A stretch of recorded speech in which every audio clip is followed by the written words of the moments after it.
rĩrĩ ndũmĩrĩri ciĩkuo cia arĩa maranyuĩte njohi thumu Kĩrĩnyaga ithiĩte na mbere na kũhahũra. Mũtumia wa mũnini wa President Pastor Dorcas atarĩirie kĩeha gĩake igũrũ rĩgiĩ ndeto ĩno na kũria atongoria athure magathĩke mawatho marũmu ma kũramata thũgũri ya njohi nĩguo kũiga mũingĩ haraya na hathara ta ĩno. MPs and the Senate mangĩhota kana mawatho marĩa makũhota deal na ũhoro ũyũ wa njohi cia ibango ona dawa icio cia kũrebia. Pastor Dorcas akĩorota ũkoroku wa onjoria ta kĩhumo gĩa ikuũ ici. Andũ matarĩ na tha na ciana na a bũrũri niĩ ngĩona kwĩ handũ tũrĩgĩkinya tondũ ona magĩtwarwo mathiaga magetio 50,000 ningĩ magacoka makoraga andũ angĩ na ũhoro wa kũraga mũndũ. I think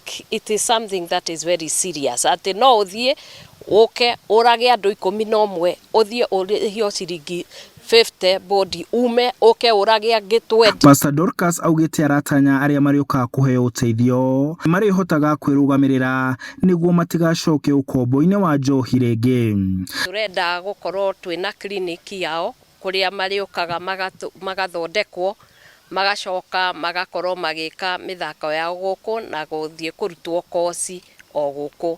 Arĩtie ũũ arĩ itũra-inĩ rĩa Ngorano hĩndĩ ya gũthũrima waki wa mũciĩ wa kũgarũrĩra mĩtugo kũrĩ arĩa marĩkĩte ũkombo-inĩ wa njohi aumagarĩtio nĩ mũnini wa President Gachagua. Mũno gũkorwo rĩrĩa tũrageria gwĩka maũndũ ta maya na gwaka kũrĩa arĩa already me thĩinĩ wa ũnyui na ũrevi ũcio, andũ angĩ nao nĩo mareciria ũrĩa makũraga arĩa matigarĩte.